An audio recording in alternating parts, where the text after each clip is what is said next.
నమస్కారం. బీఆర్కే భక్తి ఛానల్కి స్వాగతం. ఇవాళ మన స్టూడియోలో బ్రహ్మశ్రీ వెన్నంపల్లి నిశాంత్ శర్మ అవధాని గారు విచ్చేశారు. ఆయనతో మాట్లాడదాం.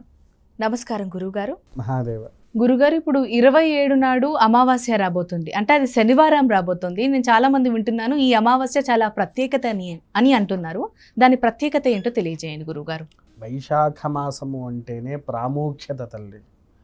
అంటే నీకు ఎలా చెప్పాలి అంటే ఇప్పుడు కార్తీక మాసము ప్రాముఖ్యతన, అవును గురుగారు. చైత్ర మాసము, వైశాఖము, మాఘమాసము, మార్గశీర్ష మాసము. మార్గశీర్ష మాసంలో సకల దేవతలు ఎంతో అద్భుత శక్తులు జన్మించిన మాసము మాఘమాసం. అవును గురుగారు. హనుమంతుల వారు, ఆదిశంకరాచార్యుల వారు, వరాహులు, నృసింహస్వామి వారు వీళ్ళందరూ పుట్టిన అవతారము ఈ వైశాఖ మాసము. విన్నారా? వైశాఖ అమావాస్య అనే కాదు, సంపూర్ణ అమావాస్యాలన్నీ ప్రతి ఒక్కటి ఒక్కొక్క రకమైనటువంటి విశేషణ. విన్నారా? కాకపోతే ఏంటి అని అంటే ఈ యొక్క అమావాస్యకు అద్భుతమైన క్షుద్ర దోషాలు ఎక్కువగా వచ్చేటువంటి దోషాలు బాగా ఉన్నాయి. అంటే ఆ రోజున పొరపాటున అంటే ఎవరైనా చేయాలనుకున్న వాళ్ళకి కూడా ఆ రోజు బాగా అనుకూలిస్తుంది. ఈ యొక్క క్షుద్ర విద్యల గురించి చెప్పే ముందు నేను మీకు ఒక 2 విషయాలు చెప్తాను. మనకు వచ్చేసరికి అంటే ఈ తెలంగాణ ఆంధ్ర ఈ ప్రాంతాలలో అమావాస్య అంటే భయపడతారు. పౌర్ణమి అయితే దేవుళ్ళు లెక్క పూజిస్తారు. అవును గురుగారు. అవునా? అదే మీరు ఒక్కసారి తమిళనాడు కానివ్వండి, కేరళ కానివ్వండి, లేకపోతే ఉత్తర భారతంలో అటువైపు వెళ్ళి చూడండి, వాళ్ళకు అమావాస్యతో ప్రారంభం అవుతుంది మాసం. అవును గురుగారు. అవునా? మనకు అమావాస్య అయిపోయాక ప్రారంభం అవుతుంది, వాళ్ళకు పౌర్ణమికి ప్రారంభం అంటారు. అమావాస్య నుంచి శుక్లపక్షం మొదలవుతుంది. ఏ పని మొదలు పెట్టాలనుకున్నా మీరు శుక్లపక్షంలో చేసుకుంటే చాలా మంచిది అంటారు. అది మన దగ్గర. అవును. వాళ్ళు కృష్ణపక్షం అమావాస్య అంటే వాళ్ళకి అమావాస్య మంచిది, మనకు మాత్రం అమావాస్య చెడు. మనకి చెడు అయితే మన వాళ్ళు పాటిస్తున్నది కరెక్టే. అయితే ఇక్కడ ఏంటి అంటే మీకు దీంట్లో మొదలు సంకల్పం చెప్తా. శుభే శోభనే మంగళ ముహూర్తే మహావిష్ణురాజ్ఞేయ ప్రవర్తమానస్య అద్య బ్రాహ్మణః ద్వితీయపరార్ధే శ్వేతవరాహ కల్పే వైవస్వత మనవంతరే కలియుగే ప్రథమపాదే జంబోద్వీపే భరతవర్షే భారతఖండే మేరోహోర్ దక్షిణ దిగ్భాగే శ్రీశైలస్య ఈశాన్య ప్రదేశే. ఇవి చెప్పిన తర్వాత సంవత్సరం వస్తూ స్వస్తి శ్రీ చాంద్రమానేన వ్యవహారిక నామ సంవత్సర అంటే మనం చూసేది చాంద్రమానము, మనకు చంద్రుడితో సమానము. తెలంగాణ సాంప్రదాయం. వాళ్ళు ఇక్కడ చాంద్రనామ బదులు సూర్యనామ సంవత్సరం, చంద్రనామ సంవత్సరం. విన్నారా? అందుకే మనకు పౌర్ణమి మంచిది, వాళ్ళకి అమావాస్య మంచిది. మరి అమావాస్య రోజు పుట్టిన వాళ్ళకి కీడే జరుగుతుందంటారు గురుగారు? చాలా తప్పమ్మా. అమావాస్యలో పుట్టిన వాళ్ళు ఎంతోమంది మహామేధావులు అయ్యారు. రాజులుగా పరిపాలించిన రాజులు చాలామంది ఉన్నాడు. మీరు విక్రమార్క పేరు విన్నారా? విన్నాను. ఎవరు? విక్రమార్కుడు మహారాజుగా. ఆయన పుట్టింది ఎప్పుడు తల్లి? అమావాస్య రోజు. అంటే మన తెలంగాణలో, ఆంధ్రలో అమావాస్య మంచిది కాదు అన్నారు కాబట్టి, కానీ పుట్టిన వాళ్ళకి మాత్రం మంచి యోగం ఉంటుంది. అయితే వీటిలలో మీకు ఇంకో విషయం చెప్తా. పౌర్ణమి మనకెంత మంచియో పౌర్ణమిలలో కూడా అంత చెడు ఉంది. అదెలా గురుగారు? తెలియదా? తెలియదు గురుగారు. నిండు ఎర్రటి చంద్రుణ్ణి ఎప్పుడైనా చూసావా తల్లి? ఎర్రగా పూచే చంద్రుణ్ణి. చంద్రుడు పూర్తిగా ఎరుపు రంగులో ఉంటాడు, తెలుపులో ఉండడు ఆ రోజు. అవునా గురుగారు? ఆ రోజు నిద్రపోయేటువంటి రాక్షసులు లేచే రోజు. కొన్ని వేల సంవత్సరాలుగా నిద్రిస్తుండేటువంటి కొన్ని రాక్షసులు నిద్ర లేచే సమయమే ఎర్రటి చంద్రుడు. దీన్ని ఇంగ్లీష్లో రెడ్ మూన్ అంటారు. Red moon. విన్నారా? మహానీచమైంది అది. ఎంత నీచమైందంటే పౌర్ణమిలో ఆ ఎర్ర చంద్రుడు ఎప్పుడైతే వచ్చాడా ఖచ్చితంగా ఆ క్షణం ప్రాణం పోక తప్పదు ఎవరిదో ఒకరిది. అది చేతబడి జరిగిన వాళ్ళకి.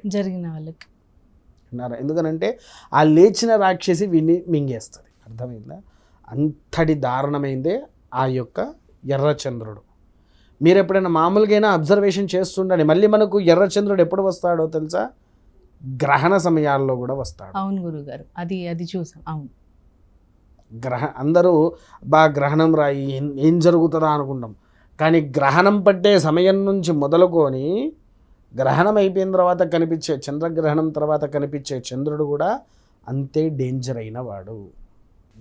ఇళ్ళ నుంచి బయటికి వెళ్ళొద్దు అంటుంటారు, ఉండకూడదు అంటారు. పైగా అమావాస్య రోజు ముఖ్యంగా పాటించాల్సింది ఏంటి అని అంటే తల్లి, ఎక్కువగా సాయంత్రం పూట జనసంచరణ కానీ రోడ్డు మార్గంలో కానీ నడవడం నిషేధం. అవును. ఎందుకు అనంటే మీకు ఎవ్వరికి తెలియదు, ఇంకో రహస్యం చెప్తా. పరమేశ్వరుడు ఎక్కడ ఉంటాడు? శివాలయాలలో శివలింగ రూపంలో అక్కడ కొలవై ఉన్నారు, అవునా? అమావాస్య వచ్చింది అని అంటే అమావాస్య రోజు చితాభస్మాన్ని తను రాసుకోవడానికి సకల దేవతామూర్తులందరినీ కూడా తోడబట్టుకొని శ్మశానం దగ్గరకు వస్తాడు. శ్మశానం దగ్గరకు వచ్చి మంత్రాయుధాలతో మంత్రశక్తితో స్వామివారు ఆ చితాభస్మాన్ని ఒంటికి రాసుకుంటారు. అందుకోసమే 8 దాటిందంటే దేవాలయాలు కూడా మూసేసేదే అందుకోసం. విన్నారా? ఇంకా 6 అయింది. వాస్తవానికి ఆ రోజు 6 అయిందంటేనే స్వామివారు శివాలయంలో నుంచి బయటకు వచ్చేస్తాడు నడక రూపంలో. అందుకోసం ఏం చేస్తారంటే దానికి ముందు రోజు మనకు వచ్చేటువంటిది మాస శివరాత్రి అని వస్తారు. ఆ రోజు స్వామివారికి అందుకోసమే విశేష ప్రదోషాభిషేకము చేసిన తర్వాత ఆయనే రిలాక్స్గా ఫీల్ అయిపోయి శ్మశానానికి వెళ్ళేసి ఆ భస్మధారణ ఏదైతే ఉందో అది పూర్తిగా శరీరానికి అద్దుకొని అక్కడనే అందరూ నిద్రిస్తారు. అందుకోసమే క్షుద్ర శక్తులు లేచేసి జనసంచరణ చేసి జనాలను మింగుతూ ఉంటాయి. విన్నారా తల్లి? అందుకోసం అమావాస్య రోజు వీళ్ళు ఉదయం నుంచి రాత్రి వరకు పాటించాల్సింది ఏంటంటే, కొంతమందికి అమావాస్య రోజు తెలిసి తెలవక వ్యాపారాలు ప్రారంభం చేస్తారు. ఉద్యోగాల్లో కొంతమంది తెలిసి తెలవక స్టార్ట్ అయిపోతూ ఉంటారు. ఇంకొంతమందికి లేని చికాకులు, తలకాయ నొప్పులు, లేకపోతే అమావాస్య రోజే డబ్బులు అప్పులు తీసుకోవడాలు, వీటి వల్ల చాలా మంది సమస్యల్లో ఉంటారు. బూడిది గుమ్మడికాయ తెలుసు కదా, బూడిది గుమ్మడికాయ తీసుకొని దానిపైన ముద్దకర్పూరం పెట్టి వెలిగిచ్చేసేసి యాంటీ క్లాక్ వైజ్లో ఆ యొక్క షాప్కి 3 సార్లు తిప్పేసి నీ షాప్కి దూరంగా వెళ్ళేసి దాన్ని పలగొట్టాలి.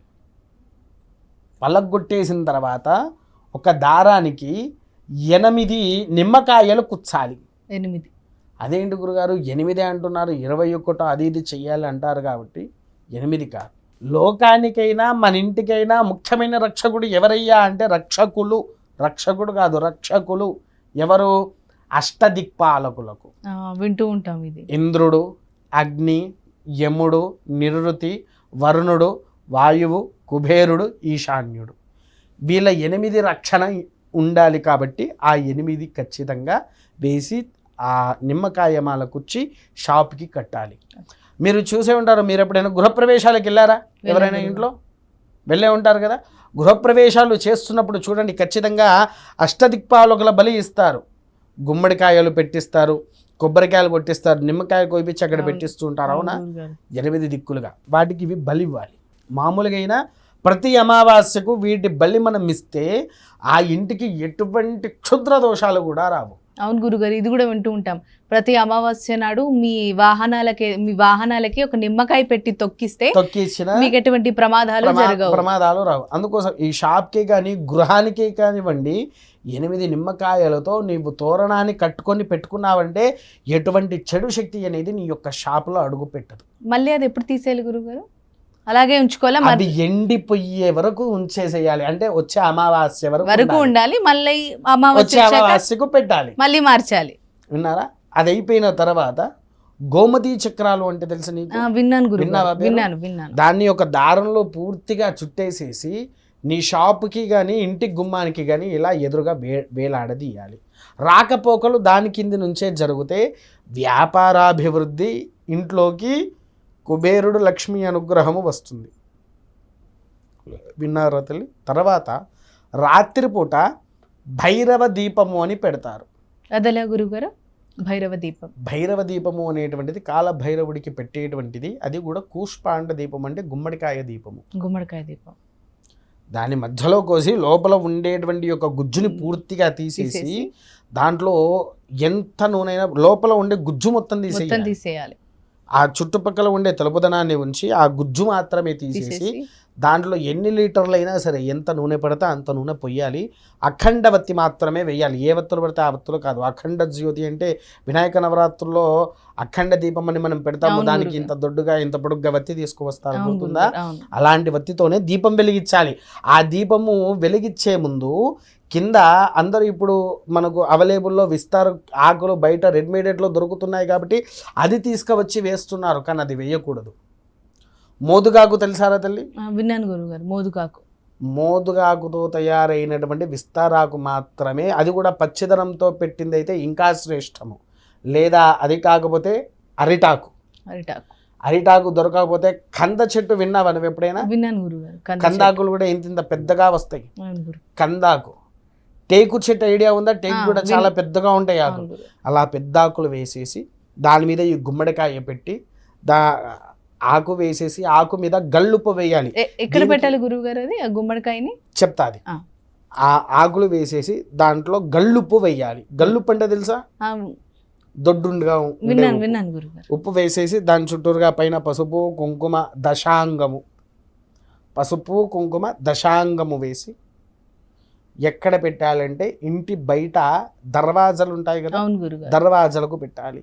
షాపుకి షట్టర్ వేసిన తర్వాత కుడివైపు ఒకటి ఎడంవైపు ఒకటి ఇవి తయారు చేసి పెట్టేసి ఆ అఖండ జ్యోతితోని దీపం వెలిగిస్తే, ఈ సాయంకాలమే చేయాలి గురుగారు? చెప్తా, సమయం కూడా చెప్తా. సమయం కూడా వెలిగించాలి. ఎప్పుడు కూడా వెలిగించాలి అంటే సాయంకాలము, అది కూడా రాత్రి 10:30 దాటిన తర్వాతనే.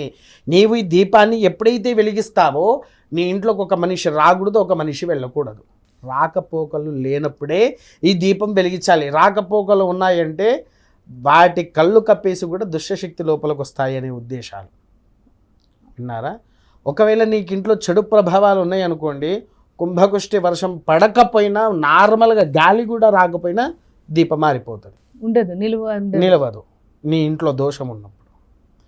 నీ ఇంట్లో ఒకవేళ దోషం లేకపోతే పిడుగులు పడుతున్న కుంభకుష్టి వర్షమైనా సరే ఆ దీపం మారిపోదు. ఖచ్చితంగా చెప్తున్నా ఈ విషయంలో నేను.